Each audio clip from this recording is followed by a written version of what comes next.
നമുക്കൊപ്പമുണ്ട്.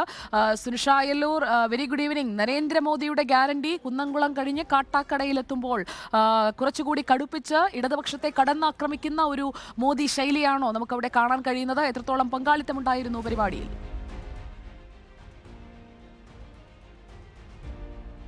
സുജയ, കേരളത്തിലെത്തിയ മോദി ഇന്ന് കുന്നംകുളത്തും ഒപ്പം തന്നെ കാട്ടാക്കടയിലും നടന്ന ഈ പ്രചരണ യോഗത്തിലൊക്കെ തന്നെയും സംസാരിച്ചതിൽ നിന്നും കൃത്യമായി വലിയ രീതിയിലുള്ളൊരു ജനപങ്കാളിത്തം തന്നെയായിരുന്നു രണ്ടിടത്തും കാണാൻ കഴിഞ്ഞത്. പറഞ്ഞതുപോലെ സ്വാഗതം പറഞ്ഞത് മലയാളത്തിലാണ്. പക്ഷേ പിന്നീട് അങ്ങോട്ട് LDFനെയും UDFനെയും ഒപ്പം തന്നെ കേരള സർക്കാരിനെയും രൂക്ഷമായ ഭാഷയിൽ വിമർശിച്ചുകൊണ്ടായിരുന്നു മോദിയുടെ സംഭാഷണം എന്നത് തന്നെയാണ്. മറ്റൊരു കാര്യം, പ്രധാനമായും മോദിയുടെ ഗ്യാരണ്ടി, ഇപ്പോൾ സ്ഥാനാർത്ഥികളൊക്കെ തന്നെയും പ്രധാനമായി പറയുന്നതൊന്ന് മോദിയുടെ ഗ്യാരണ്ടിയാണ് തങ്ങൾ എന്നത് തന്നെയാണ്. ആ മോദിയുടെ ഗ്യാരണ്ടി എന്തൊക്കെയായിരിക്കും? കഴിഞ്ഞ 10 വർഷം കണ്ടത് വെറും ട്രെയിലർ മാത്രമാണ്. അടുത്ത വികസന പ്രവർത്തനങ്ങളൊക്കെ തന്നെയും നടക്കാൻ പോകുന്നതേ ഉള്ളൂ.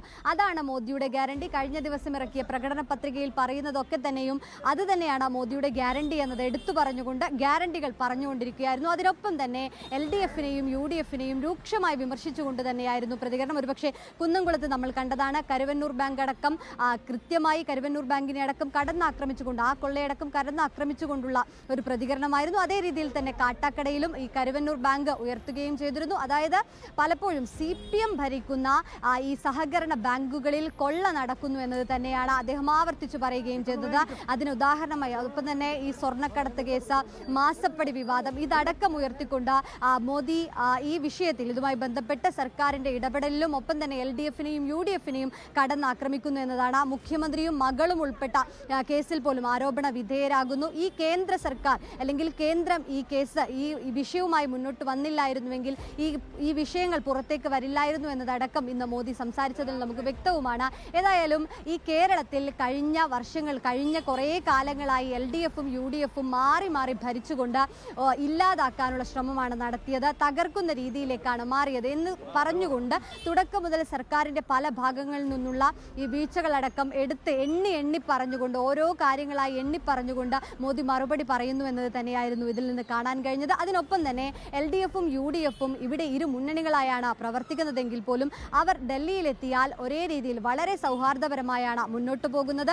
ഇവിടെ രണ്ടായി മത്സരിക്കുന്നുണ്ടെങ്കിൽ പോലും ഈ കേരളത്തിൽ നിന്ന് കുറച്ച് കിലോമീറ്റർ അപ്പുറം മാറിയാൽ പോലും ഇത് ഒരു മുന്നണിയായി മത്സരിക്കുന്നതാണ്. ഇതിൽ തന്നെ കൃത്യമായി കാര്യങ്ങൾ അത് പറഞ്ഞപ്പോൾ ഒരു കാര്യം ചോദിക്കട്ടെ. അതായത് ഇന്നിപ്പോൾ രാഹുൽ ഗാന്ധിയും കേരളത്തിലുണ്ട്. രാഹുൽ ഗാന്ധിയുടെ വയനാട് മണ്ഡലത്തിലെ പര്യടനം, വെള്ളമുണ്ടയിൽ ഇപ്പോൾ റോഡ് ഷോ നടന്നുകൊണ്ടിരിക്കുകയാണ്. അവിടെ നിന്നാണ് ഞാൻ സുനിഷയിലേക്ക് വന്നത്. ഇപ്പോൾ നരേന്ദ്രമോദി എത്രത്തോളം ഈ രണ്ട് ഇടങ്ങളിലും സംസാരിക്കുന്ന സാഹചര്യത്തിലൊക്കെയും ഇന്ത്യ മുന്നണിയെ കടന്നാക്രമിക്കുന്നുണ്ട്. പക്ഷേ രാഹുൽ ഗാന്ധി എന്ന ഒരു പേര് പറഞ്ഞതായി തോന്നുന്നില്ല. പക്ഷേ രാഹുൽ ഗാന്ധി നരേന്ദ്രമോദി എന്ന് പറയുകയും BJPയെയും RSSനെയും ഒക്കെ കടന്നാക്രമിക്കുകയും ചെയ്യുകയാണ്. നേരിട്ടുള്ള ഒരു പ്രത്യാക്രമണം നരേന്ദ്രമോദിയുടെ ഭാഗത്തു നിന്ന് കുന്നംകുളത്തായാലും കാട്ടാക്കടയിലായാലും നമുക്ക് കാണാൻ കഴിഞ്ഞു.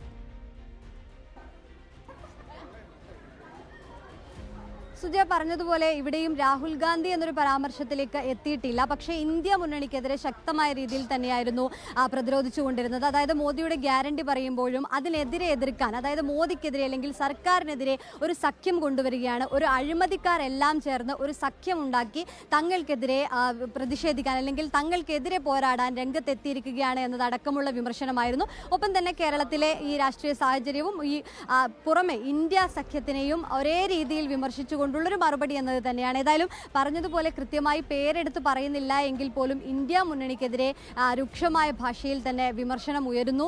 ഒപ്പം തന്നെ പല രീതിയിൽ കേന്ദ്ര സർക്കാരിനെതിരായ നടപടികളിലെല്ലാം തന്നെ UDFന്റെയോ LDFന്റെയോ ഈ മുന്നണികളുടെയൊക്കെ തന്നെയും നടപടികളിൽ കൃത്യമായ രീതിയിൽ തന്നെ പ്രതിഷേധം അറിയിക്കുന്നു. ഒപ്പം തന്നെ വിമർശനങ്ങൾ ഉന്നയിക്കുന്നു എന്നത് തന്നെയാണ്. ഏതായാലും നിലവിൽ ഈ കേരളത്തിലെ സ്ഥാനാർത്ഥികൾക്കായി വോട്ട് പിടിക്കുമ്പോൾ ഈ സ്ഥാനാർത്ഥികൾ ഉയർത്തുന്ന പ്രധാന കാര്യങ്ങളിലൊന്ന് കേരളത്തിലെ വികസനവും ഒപ്പം തന്നെ സർക്കാരിൻ്റെ ഭരണവും ഒക്കെ തന്നെയായിരുന്നു. അത് തന്നെയാണ് അതിന് കുറച്ചുകൂടി ഗ്യാരണ്ടി നൽകിക്കൊണ്ട് അല്ലെങ്കിൽ അതിന് കുറച്ചുകൂടി വ്യാപ്തി നൽകിക്കൊണ്ടായിരുന്നു ഇന്ന് പ്രധാനമന്ത്രി നരേന്ദ്രമോദിയുടെ ഇവിടുത്തെ പ്രസംഗം എന്നത് തന്നെയാണ്. അതിൻ്റെ വിഷയവുമായി ബന്ധപ്പെട്ടുകൊണ്ട് തന്നെയാണ് തുടക്കം മുതലുള്ള കേരളത്തിലെ ഒരുപക്ഷെ രാഷ്ട്രീയ കൊലപാതകം വിഷയമായിട്ടുണ്ട്, മാസപ്പടി വിവാദം വിഷയമായിട്ടുണ്ട്, സ്വർണ്ണക്കള്ളക്കടത്ത് വിഷയമാവുന്നു, കരുവന്നൂർ ബാങ്ക് വിഷയമാകുന്നു.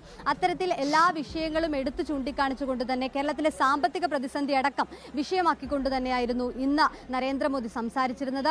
ഈ സാമ്പത്തിക പ്രതിസന്ധിയിൽ പോലും ഈ സർക്കാർ പല രീതിയിലും സുപ്രീം കോടതിയെ സമീപിക്കാൻ ശ്രമിച്ചു. പക്ഷേ കേന്ദ്രം കൊടുക്കുന്ന പണം പോലും കേരളത്തിന് കടം വീട്ടാൻ പാകത്തിന് പോലും ഇല്ല എന്നതടക്കമുള്ള കാര്യങ്ങളും ഇന്ന് ഏതായാലും നരേന്ദ്രമോദി സംസാരിക്കുകയും ചെയ്തിരുന്നു. ഏതായാലും തിരഞ്ഞെടുപ്പ് പ്രചാരണത്തിനെത്തുമ്പോൾ സ്ഥാനാർത്ഥികളെ വിജയിപ്പിക്കേണ്ടതിന്റെ പ്രാധാന്യം, അല്ലെങ്കിൽ മോദി സർക്കാർ എത്തേണ്ടതിന്റെ പ്രാധാന്യം എടുത്തു പറയുക തന്നെയായിരുന്നു. അടുത്ത വർഷത്തിലേക്ക് മോദി സർക്കാർ വരേണ്ടതിന്റെ ഏതൊക്കെ വികസനങ്ങൾ കൊണ്ടുവരും, ഒപ്പം തന്നെ എന്തുകൊണ്ട് മോദി സർക്കാർ വരേണ്ടതുണ്ട് എന്നതടക്കമുള്ള കാര്യങ്ങൾ എണ്ണി പറഞ്ഞുകൊണ്ടുള്ള ഒരു സംഭാഷണം തന്നെയായിരുന്നു, അല്ലെങ്കിൽ പ്രസംഗം തന്നെയായിരുന്നു സുജിയ ഇന്ന് കുന്നംകുളത്തും അതേസമയം തന്നെ കാട്ടാക്കടയിലും കാണാൻ കഴിഞ്ഞത്. Okay, thank you. സുനിഷ അയ്യല്ലൂരാണ് തിരുവനന്തപുരത്ത് നിന്ന് വിവരങ്ങൾ നൽകിയത്. രാഹുൽ ഗാന്ധിയുടെ പര്യടനം തുടരുകയാണ്. നരേന്ദ്രമോദി ഇനി തമിഴ്നാട്ടിലാണ് 4:15 അടുത്ത പര്യടനം നടക്കുന്നത്. രാഹുൽ ഗാന്ധി ഇന്ന് വൈകിട്ട് 5:30 കോഴിക്കോട്ട് വലിയ ഒരു പരിപാടിയിലേക്ക് എത്തുന്നതും അതോടൊപ്പം മറ്റ് 3 മണ്ഡലങ്ങളിലെ കൂടി സ്ഥാനാർത്ഥികളെ അണിനിരത്തിക്കൊണ്ട് ഒരു ബഹുജന റാലിയെ അഭിസംബോധന ചെയ്യുന്നു. നമുക്ക് അതിലേക്കും അതിന്റെ തത്സമയ സംപ്രേഷണത്തിലേക്കും ഒക്കെ എത്താം.